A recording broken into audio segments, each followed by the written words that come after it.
Well, they say where there's a will, there's a way, and that could not be truer for our next guest. After suffering a stroke at just 12 years old, Tommy Quick had to learn how to do everything again. But that hasn't stopped him from challenging himself even further. Now riding 9,000 kilometres around Australia, I'm thrilled to say Tommy joins us in the studio now. G'day, Tommy. Welcome. Hello. Hi, Tommy. Hello. How are you guys? Very well. How are you? Yeah, I was a bit nervous coming on. You're a bit nervous? Yeah. No, it's so relaxed here on the couch. You know what I'd be nervous about? What? Riding around Australia. Nah, that's easy. Tell us about it.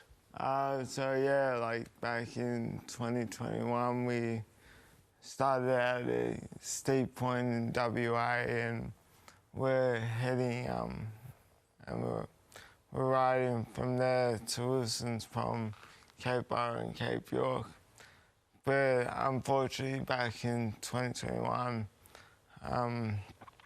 when I managed to get all the way down through the Nullarbor to 60 k's outside Adelaide, where I got hit by a car. Yeah, you copped some pretty bad injuries with that accident, didn't you? Yeah, fractured sacrum, shattered pelvis, so and also the hairline fracture in my femur. And you took some time to recover, understandably, but talk about determination, Tommy. Got literally back on the bike. So what does it mean to you, having done what you've done on that bike in recent months? I think it means more to me now, and it means more to the cause, like working for the Stroke Foundation to raise funds. That's the whole reason why I'm doing it now, the second time. Yeah, but when I reached Cape York on my 30th birthday, which is something special. Special indeed. That'll be 18 years since you had the stroke. Yeah. 12 when you had the stroke, which is quite unusual to have a stroke at that young age. Yeah, it's very, like, it happens a lot more than people think. Like 600 kids per annum will suffer a stroke in Australia per year, so. And how important, given that you had the stroke at such an early age, how important has it been to you for setting these challenges? I think when you were younger, you were determined to play ping pong, which you did. You've done this bike trip as well. How important have these challenges been to you as part of the ongoing recovery from the stroke? Look, I had a love for sport, and that being stripped from me at such a young age, I went through that period of just like essentially not wanting to be here. And then like it was like those small prompts and like getting back, finding table tennis, and then later on personal training, later on doing Kokoda.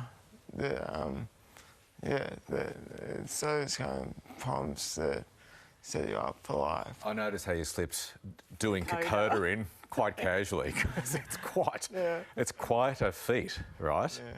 Yeah, it took me longer. I did it over 12 days, but yeah, it was something I'll never forget. But like if I had to weigh up the two things, I'd probably say like the ride is like meant a hell of a lot more. Where are you off to? Where's your next leg of the journey for the ride? So because we skipped out that the distance from Adelaide to Melbourne, because I was catching a private jet, RFDS.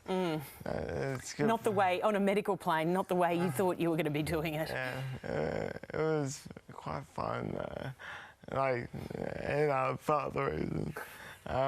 But yeah, we've got to do the journey from 60 k's outside Adelaide near Greenock, and we'll ride into Footscray, Maribyrnong, and yeah, so all in all it'll be about 923 k's over 20 days. Well done, you. Well And if done, people see you around, they can say good day, and better still, they can donate to the Stroke Foundation. And you can find that. Come and say hello. Oh, yeah. Find that at the 4points.org. Yeah. Yeah, slip that in. Yeah, no, good on you. 4points.org. Yeah. Thank you. Hey, Tommy, thanks for coming in and having a yarn. And good luck with it all. Thank you very much. Thank you for having me on. You're always welcome, mate. Go well. Go well, Tommy. Thank you.